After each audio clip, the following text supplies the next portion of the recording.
お名前何ですか？デンスです。よろしくお願いします。お名前は何ですか？てるみです。よろしくお願いします。出身はどこですか？アメリカのカリフォルニア出身です。てるみさんは？山梨の出身です。あと熊本で育ちました。そうですか？面白いですね。デニスさんはいくつですか？43歳です。てるみさんは？私は40歳です。本当ですか？彼女いますか？いいえ、シングルです。てるみさんは？私もシングルです。そうですか？血液型は何ですか？お方です。てるみさんは？私 A 型です。そうですか。どんな車好きですか？トヨタのスポーツカーが大好きです。トゥルミさんは？そうですか。私は、アウディの R8 が大好きです。デかっこいいです。ニスさんのお気に入りの車は何ですか？ PRZ のスバル持っています。トゥルミさんは？アウディとか、好きですね。デニスさん仕事は何ですか？電気のリサーチのエンジニアです。トゥルミんさんは？私は、日本語学校の先生です。そうですか。すごいですね。はい。ありがとうございます。好きな食べ物何ですか？中華料理大好きです。トゥルミさんは？お赤飯大好きです。さっきは何ですか？小豆ともち米のご飯です。そうですか。今度食べてみます。ぜひ食べてみてください。以上です。well done. Good job, Dennis-san. Well done, well done. Right, ありがとう so ございます。I would like to ask a little bit more about you in English, which is English interview. Is that okay for you? OK? Perfect. So, Dennis-san, first of all, congratulations on your completion of level one. And now you talked Japanese in front of the camera. How do you feel? Mama, that's a little, okay. Okay. Mhm. Still needs a bit more practice, of course. But, Mhm. of course, it's better than nothing better than just using the app, but at least I have an opportunity to go out there, like I said, like, don't worry about making mistakes. Just go ahead and just keep practicing. That's all I can Mhm. get at the moment. So, Amazing. And then Dennis-san, tell me about yourself. Where are you living right now and what do you do for a living and also what's your name? my name is Dennis. I live in Northern California. I work in the Bay Area. I work in semiconductor. And I pretty much like to go to learn Japanese because I visit Japan like every year. Amazing. How many times you have been to Japan already? Maybe five or six. I've been going since Mm. 2016. So I try to go at least like once a year, and probably and then in September I'm going to be going again this year. Oh, wow, that's amazing. So, what was the biggest motivation for you to learn Japanese and or being able to speak Japanese? I mean, like I said, I go there every year, maybe in a couple of years and retire or maybe look for a job over there with the same company I work for. So if there's like 'cause I go there so many times and there's just so many like things that are like you're kind of hindered in doing. Like last year I went to Fuji Speedway and I went with a company that got me there, but there was like a lot of like mistranslation. We did a lot of communication you need with each other. And so like there's a lot of like and maybe in the future maybe get like maybe living there in the future. So I just want to Mm. like basically go deeper into what I want to do in Japan. And how many years do you have been trying to go to Japan? I go there every year, but maybe in the future try to plan it maybe after maybe 4 years from now. I'm thinking about it, but just want to get like a kind of like a study my way into it before before maybe in a couple more years before I could actually grab an opportunity or make the opportunity to work there or retire there. But for now, it's just try and study Japanese and get more get more inside of it. So when did you go to Japan for the first time in your life? So the first time I'd been in Japan, like ever, was actually when I was in probably 1989. With Wow. my probably, but just like because like I used to like travel with my family. The first time I've been out of country was probably in the first grade, probably in first time ever, if that counts, maybe in Narita Airport, and it's like and then go from Narita Airport to Manila.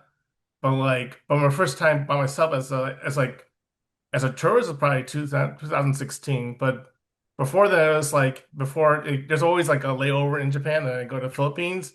And then like lately, it's like I used to combine my vacations. Like, okay, I'm gonna go to the Philippines to visit family, and then like for 2 weeks, and then I'll go to Japan for 2 weeks. And then this year was like kind of the same thing. Also, I went to the Philippines to visit my family members in February, but I decided to Mm-hmm. keep things a little separate, just keep things like more spread out in the year. So it's like for some reason, like I've always been able to like combine a little bit of going to the Philippines to visit with family members and then going to Japan by myself. So, but the first time as a tourism, I want to say it's probably like Mm-hmm. 2016. And I went to I think one of the places I went to was like a Tokyo Game Show where they showed the VR. And so like, yeah, Mm-hmm. then this year I'll probably go to Sapporo again, because I've never been. So as an adult, you went to Japan for the first time was 2016. So almost like 10 years ago. Yeah, it's been Uh-huh. It's probably been 10 probably years coming to Japan. yeah, Amazing. maybe my seventh or eighth time maybe. I lost count. And then so now it's this 10 years of going to Japan. And then, before visiting Japan Language Factory, what did you try to learn Japanese? For example, some people I use want to say Duolingo, during some people use language apps, or what do you think? language apps, sometimes it's Japanese class here and there, but it's probably the most practice I had just talking it, which is what we need to do. So, but mostly the English class, but maybe just like maybe 5 minutes a day. So before visiting Japan Language Factory, what kind of language apps did you try? And how long did you try? I've been using Duolingo.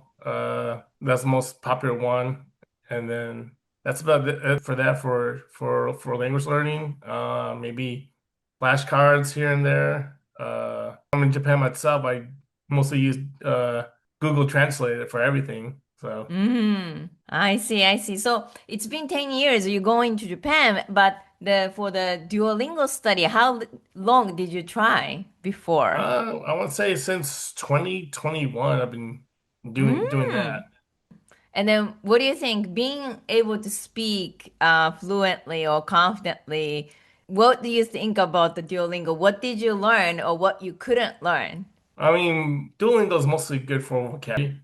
Mm. They built in a little bit more speaking to that, but it's not really. It's just like a use of consistency. I guess it's good for that. It's good for like my schedule when I'm working graveyard shift and driving 2 hours a day. It's good to have maybe 5 minutes a day, but it's Hmm. mostly good for vocabulary because in general there's a lot of content to use. And then did you see anything that you couldn't learn from Duolingo? Maybe like the introductions. And like Mm. just having like the questionnaire, like there was like less, I guess there was like less principles per se. Like Mm-hmm. your language factor is more like focus on like introduction. There's a focus on like kind of a connection, I guess. And Mm-hmm. there's of course Mm-hmm. there's speaking with other people as well.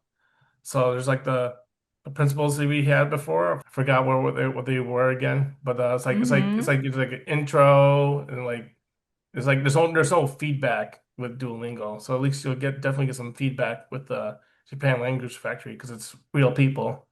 And then because I never use Duolingo too much, but did you actually have like any like listening exercises with the Duolingo that, when you go to Japan, you wanna you want to know like what the native people say. Did you see any like listening skills exercises, for example? A little bit here and there. I can't Mm. maybe like yeah, just a little bit. Usually like where's this, where's that, but yeah, just a little bit. So I only go like I say I only go for 2 weeks a year. So Mm. now practice like. I'm trying to do as much as I trying to finish it maybe within a year or two or so. But yeah, it helps a little bit. So, but I'm not. It's not every day I'm in that situation where I'm talking to a Japanese person every day. It's Mm. what I can do at the moment. So. And then, so what actually was the trigger that you wanted to learn Japanese, especially this year with Because the I Japan guess language factory, because you have already experience of going to Japan, also Duolingo study, and then the other language apps. And what was kind of a trigger you to get started with Japan language factory, especially this year? well, this year is kind of more like I guess a human connection. I guess at least Mm. with Japan, actually, like maybe I fall behind in like the level one, but at least there's like maybe at least twice a month I could go to a group session and then kind of like I guess like connect with other people, and that's something I lack in. Of course, I lack over here in the States. I'm not in Japan, and of course, even if you are in Japan, it's kind of hard to like approach or be in a social situation. So at Mm. least for me, it's that plus like the lifetime group sessions probably Mm. benefit me in the future because it's still yeah I'm done with the session, but it's still like not until September before I'm going. But at least I'll have like that at least that type of connection or at least that type of practice with an actual conversation instead of like you can, with the apps, you can kind of cheat, I guess, per se, or kind of like you memorize it and you forget it next week. But at least here, there's a more practical way of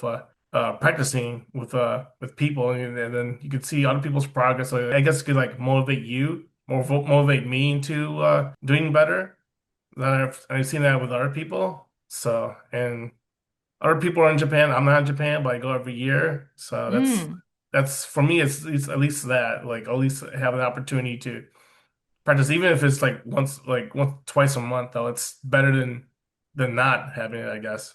Mm-hmm, mm-hmm. Yeah, definitely. So you have a lifetime access of our membership, and then some people even continue joining this group session next 3 years, 4 years. So I have seen people stay with us many, many years. So if you until you really feel like you have enough bilingual lifestyle environment that it's always you can use two languages in your 24 hours every day. Until then, you can definitely use our opportunity to get the exercises. Otherwise, a lot of people just 24 hours only English, and after 20 days they start forgetting everything because just they don't really speak Japanese at all. So it's not like they're always just study, but they don't have a bilingual lifestyle. So without the bilingual lifestyle, it's always you become monolingual at the end. So until you really feel like your lifestyle becomes like really bilingual, please use our opportunity.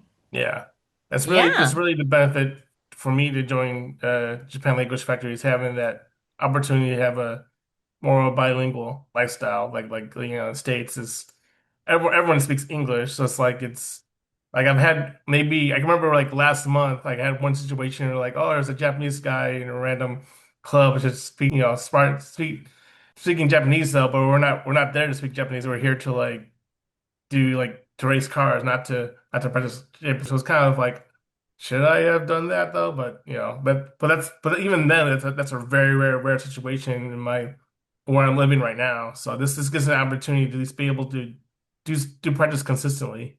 Yeah, definitely. Especially you like a car. So the ultimate goal, if you actually have like even 5 or 10 really good friend of talking about car as a Japanese people, then it would be great. You actually have those common conversation, and also you have opportunity speaking Japanese.